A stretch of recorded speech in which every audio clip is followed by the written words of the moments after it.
Well, greetings, geonerds. Here we are at Dysart in central Queensland, 39 million years ago, I might add.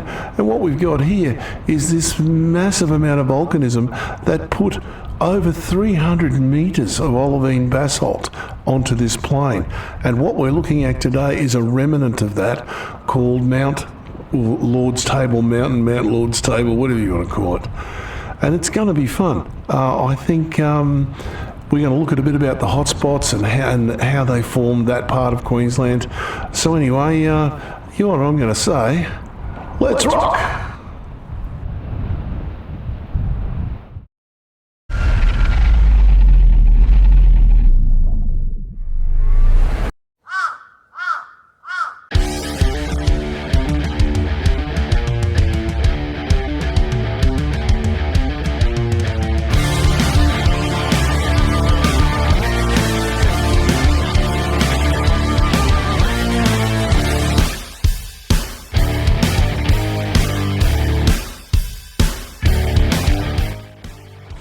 Well, geonerds are on the track again, and we're going to be up in central Queensland today, near Dysart, between Dysart and Clermont actually.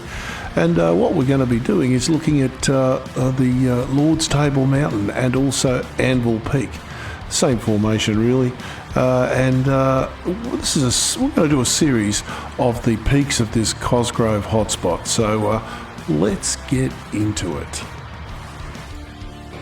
So folks, what we've got here is a 320 metre high mesa structure. And this is actually Anvil Peak. The other end is another view of it. The other end behind my head in this image is Lord's Table Mountain. And I've got another photo of it here which gives you a bit of a better idea of its structure. You can see Lord's Table stretching out behind Anvil Peak. Now it's unusual. These mesas are not completely unusual, but this one is because of that massive thickness of what is almost certainly rhyolite. Let's go up and see where this is in Queensland. Oh, there's Kumbuka, of course. We got to start in Brisbane because that's where we are. But anyway, we're going to shoot along, and we've really got to hit the accelerator button on this one because again, it's a long way north. So we'll engage our hypersonic terrain following radar as we usually do. And we'll get up into central Queensland pretty quick. And we're heading to the little town of Dysart. And this is not very far from there, so we're just descending now. You'll see Dysart coming. There's all the big coal mines. We'll talk more about those later. There's Dysart. It's a circular town, which is very interesting. We're just going to pull back, and there's all the peak range peaks. And that whole area you're looking at there is basically a olivine basalt plain. And these peaks are actually the plugs of the old vents that filled that plain, but this is not. This is not. This is a piece of the plain where a piece of rhyolitic lava on top there, which is quite hard, has failed to erode. Here it is from a distance. You can see it's fairly stark, and I think it's fantastic. First found by, of course, this awesome guy, Ludwig Leichhardt. And he found it back in 1845, fairly early days, on his way up to what was then not Darwin, but Northern Territory. And let's have a look at the overall layout because there's a lot of lava here. So here we are, we're looking from space here. Everything you see in red is olivine lava. It came out of this one formation. And don't get distracted by that purple thing. That's a later formation, but we'll talk more about that in another video. So here you are. All of that is olivine lava. I'll just bring the background up so you can see where the town's. It goes right down to Thierry, way up top. It's a huge plain, and that's just what's left. Now this stuff's tertiary, so it's about 34, 33 million years old, and it's caused by the Cosgrove hotspot, which is this. We've talked about this. We're going to talk a lot more about it. And we'll just zoom down here, the peak range. That was the particular episode in this hotspot that caused this.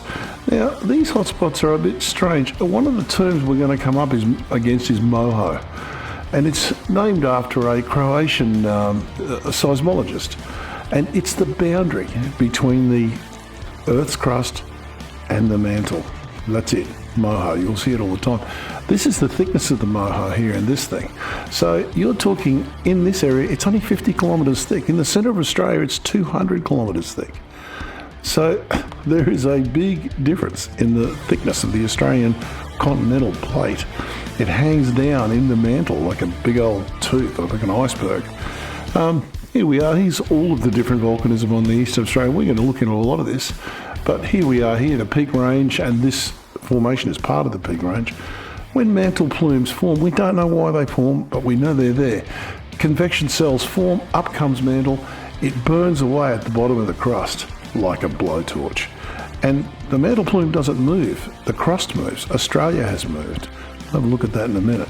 So here we are, it's going along, and the reason, and this stopped me for a while, why do the same structures blow different types of lava depending on their age? And it's what happens to it on the way up.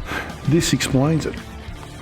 Different lavas, different magmas encounter different temperatures and different chemistries in the crust, and they change. They go from being very high in silica to be very high in aluminum or aluminium, I apologise, to high in alkaline chemicals, and calcium or whatever, and it changes the lava. This is why almost all of these Cosgrove hotspots have spewed different types of lava, trachyte, you name it, rhyolite. And why is that? Well, Australia just won't stay still. It's a nervous teenager. Here we are, 35 million years. This is when this hotspot first encountered Australia. Moving forward, Australia's moved a long way north. The hotspot stayed right where it is. The hotspot today is down off Tasmania. So they say. They're not quite sure of that. Let's have a look at this thing from the air. It's a fairly spectacular rock formation. There's no question of that. I would really like to walk up this and have a look over it. There's apparently a dry rainforest on top there, and it's one of the few dry rainforest remnants left in this part of the world, central Queensland anyway, because it would be a little cooler up there, and not so much logging or agriculture, like none, for instance. But as you can see, Lord's Table is the structure on this end, and at the other end you'll see that structure by itself. That's called Anvil Peak. That is a very spectacular structure when you look at it from the ground, as you've probably seen from those photos before. But it's that road there, that red bit, is the Dysart-Clermont Road. You drive right past this. There's a car park down there. You can walk up. There's a number of tracks that run around it. You can climb it. I don't think it's more of a hand-over-hand scramble. I don't think it's a true climb. Let's have a look at the magnetics, because it's not what I thought it was going to be. This thing is magnetically pretty stable, but to the south, to the north, holy hell, there's some magnetics. So we've had some new volcanism there after the Earth's magnetic field has moved, and this thing doesn't show you the strength of the magnetic field, it shows you the direction. So when it gets reheated, and the Earth's magnetic, the poles are moving all the time on the Earth, when that rock solidifies, it's pointing in a different direction. The magnetic pole is pointing differently. So you can see this all came, then up the top, there's quite a lot of new volcanism there.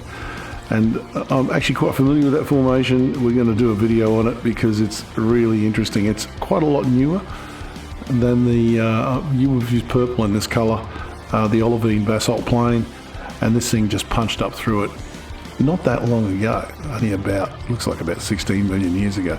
It's not part of the Cosgrove hotspot phenomenon.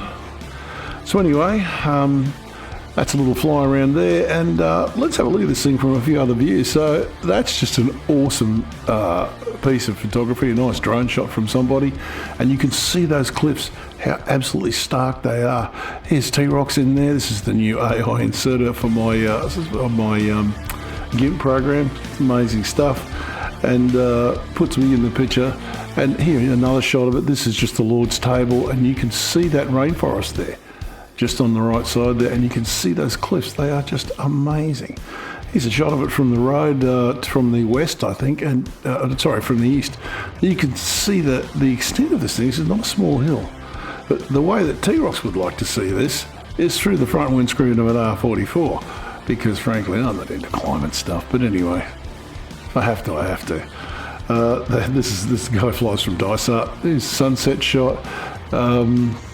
Yeah, I think those cliffs are both rhyolite and trachyte, but I would think mainly rhyolite because it's a lot harder. Here's another beautiful shot of the whole structure with the other peaks in the background. I can't remember how many there are, but there are a lot of other peaks, and all of them are plugs. This is not a plug. all the others are. Here it is from down below again, very stark shot of those cliffs, and they are almost certainly rhyolitic. Here's a close-up of it. You can see some of them, there's a bit of breccia in there, not too dissimilar to Mount Lindsay, where you've got layers of slightly different lavas. And we've got some drone footage of it here too, reasonable HD drone footage. And as you can see, there's lots of little caves and bubbles and places like that where softer material has eroded out, which is exactly what you would expect to see in a rhyolitic. And if any of it, you can see geology is not perfect. We call it rhyolite, but there's all sorts of minerals in there. This is a guy called Tim Rumble, shot this footage. This is actually not of this mountain. This is of a mountain up the road. But the textures and the rocks, this is trachyte. This thing is a volcanic plug. But the textures and the colours of these rocks that he caught on this drone, because at the time of the day he shot it, is just stunning. So I thought I'd use the footage. I want to go here. I definitely want to go here, let me tell you. Hope you see where it is. Here comes the wide shot. This is actually elevated. This looks a little bit like Mount Biwa, with that nice little hidden valley up in there. We got to check that out one day. I really do.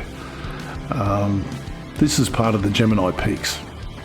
And I can't remember which one. I think this is Mount Castor. But look at the colour of the rock and the texture on this side. It just shows you the porosity and the caves and all the little... When you get down, those bubbles just keep going. They really do. So what we'll have a look now, let's have a look at the hotspot that caused all of this. Well, folks, there are 3 hotspot tracks down the east coast of Australia. Cosgrove is the longest, it's 2,000 kilometres long. Then you got the Cannibals track, which is not as long, and the Combine track, which is not as long either, but they are all there. So Cosgrove, we've looked at. Cannibalaris is the... here they are. There's 4 of them if you look at the ones out in the oceans, but there's the 3. And there's the ages. They're all the same age. Australia bumped into these hotspots 30 million years ago. It's that simple. So here's our map of our energy resources yet again. And what we're going to look at here is how much coal mining there is up here, because the coal mining is pretty extensive, as you've seen on all those maps. We're just flying from a little town called Theodore. You saw a big mine there. We're going to spin around it. We're going to follow these mines. These mines go for nearly 1,000 kilometres. I didn't make that up. You can measure it. All right? Everything you see on the ground there, this disturbed earth, is a coal mine. And what you can't see all the time is the coal seam gas areas that are around those mines. So these coal companies, if they get to a point where they don't want to mine the coal, it's not good enough or it's too far down, they just frack it. So we're coming up here, there's a big CSG field right there, and we'll just pull back into space and you'll be able to see. It looks like Queensland's it's got, something wrong. It looks like it's been eaten by a caterpillar. Now, this is the coolest caterpillar I could find. I think it's lovely. And it has been eaten by a caterpillar. There's no question of that. It just is one of these caterpillars. This is the biggest dump truck in the world made by Caterpillar. Well, so Caterpillar say. There's probably a bigger one somewhere else. So we're extracting these resources, and it's a good thing for Australia. I'm not an anti-mining lobby, that's for sure. I'm anti getting ripped off, however. So, got to put up the obligatory warning because you know what's coming. Yeah, sorry about that. Okay, so coal mining. So we all know about this guy. In this next photo, we've got a guy who's got quite a bit of controversy and corruption and all sorts of things in his background. And then there's the dude from Adani.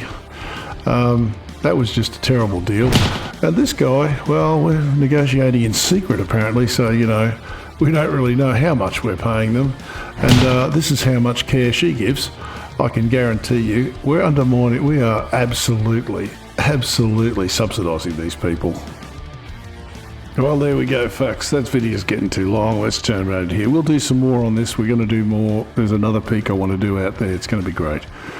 Now, I mentioned briefly about subsidies. I read an independent report that believes we will subsidise Adani's Carmichael mine for the life of the mine to the tune of $4 billion through royalty holidays. Anyway, keep rocking. T-Rock's out. Remember, you better tune in next week to the show, because if you don't, I'll come round to your house and I'll rip your bloody arms off.